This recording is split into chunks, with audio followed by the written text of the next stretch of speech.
Brunch break muna tayo. Mas nagiging exciting po ang mga nagaganap sa series na Ang Himala ni Nino. Inaabangan din lagi ang funny na kontrabida ng series na si Madam Chona. Kaya naman kausapin natin si Madam Chona herself, Miss Carmy Martin. Good morning, ma'am. Good morning at hindi Madam Chona. Madam Shona. Shona pala, mali ka. Madam Shona. Naku, nagalit na si Madam. Nakakatakot. Natakot na. Naku, pagka tinatawag nila, Aling Chona, hindi. Madam Shona. Madam Kain Shona. po muna kayo, pa. Kailangan ata ng sugar ni Madam Oo nga, Shona. hindi eh. Baka Kumain na mapagalit nga ako. po ako ng konti para magkaroon ako ng energy. Actually, dun sa listahan nilagay nila may brunch. Akala ko naman kakain kami. Ito na It pala. wala yun.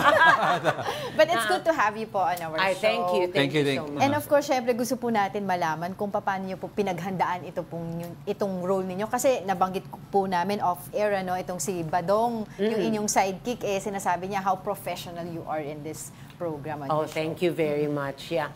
Kasi, I think, I know that Ryan Carlos, Direk Ryan Carlos, is doing acting workshop for TV5 right now, no? So, at my age, talagang nag-acting workshop ako. And isa sa mga na-discover ko is to really know your role, physical, emotional, psychological. Paano mag-isip? Yung talagang paghahandaan mo yung role. Yeah. Kung paano siyang manamit. Ano, geologs ba ito? Ano ba yung nakaraan niya? Yung mga ganong things.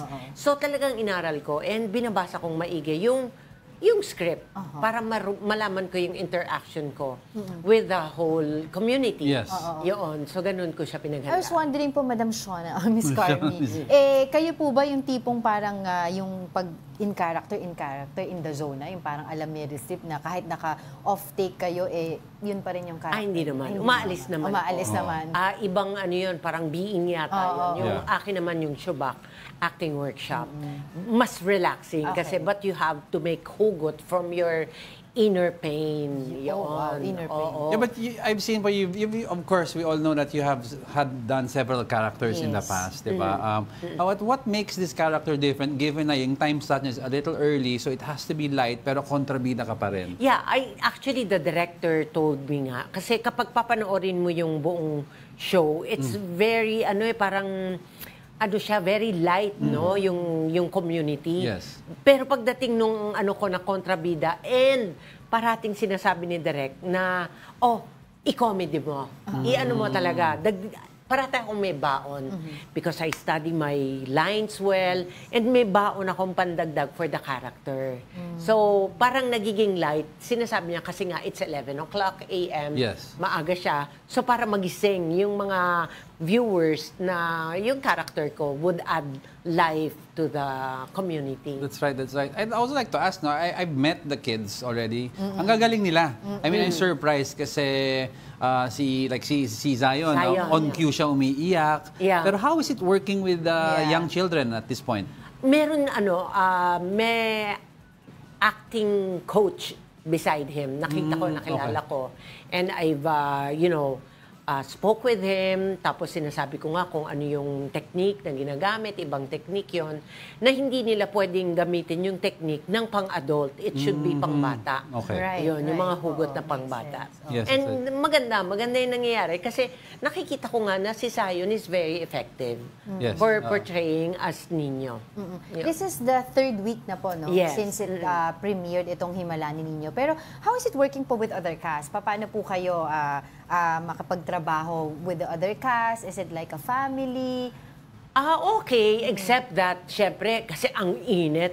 Sometimes may point na talagang wala sa amin nagsasalita. But right now, medyo okay na kami. We get together, even off-cam. Nakakatawa naman kasi nagugulat nga sila because pagpapasok yung si Madam Joanna doon sa bahay nila. Nagugulat sila kasi ang hilig kong mag-adlib. Hindi ko sasabihin kung ano yung gagawin ko. So, sometimes mabibilaukan si Yung isang, I forgot her name, but mabibilaukan kasi nagulat na he was not expecting na I would do that in a scene, mga ganun. Tapos lalabas yung natural Naku, madami reaction niya palang to that. ano eh. Natural reaction. Dahil palang bloopers na pwede abangan dito. Pero speaking of yung mga ad-lib, kasi nabanggit nga din dito ni Badong na yung ginawa mo tungkol dun that sa scene. cake, yung Yeah. sa scene that you're very professional about it. Can you tell us more about it? And may mga ganun pa ba kami mga abangan? Marami pa. Kasi every time nakasama ko si Badong at si Budang, si Ken, at saka si Don, Yeah. parati kaming para kaming nagmamatch yung energy namin. Kasi sinabi nga sa kanila ng director na pantayan nyo ang energy ni Madam Shona. Kasi nga ang taas-taas ng energy ko. And si Badong is a very good actor na tanga-tanga yung role. Ganyan. So talagang minsan sasabihin, di nakasama sa script yan, ganon. So nagagawaan na namin, may rapport na kami to each other. And even to the other cast. Galing. So, of course, we'd like to invite the viewers and what else can they expect from the show? Oo. Naku, panoorin niyo po ito. Very entertaining at saka marami. Spiritually talagang maraming namang mai-inspire na mga kabataan how to para galangin ang mga magulang, ganyan. At the same time, pag pumapasok po yung aking role, talaga namang nagbibigay ng buhay doon sa Bukang Liwayway. It's Ang Himala ni Niño. From Monday to Fridays po yan. Panoorin ninyo bago mag-Itbulaga. Yes. Yun. Alright. Maraming salamat po Thank for you so joining much, us today. It's such an too. honor to... Yes. At maraming salamat sa pa-brunch. Opo. Totoong Brunch na, yan. naging brunch Yes. talaga. Alright. Maraming salamat po kay Madam Shona. Yes, Madam Diba? Shona. At syempre, kilala po natin siya bilang si Miss Carmi Martin. Thank you so much you. po.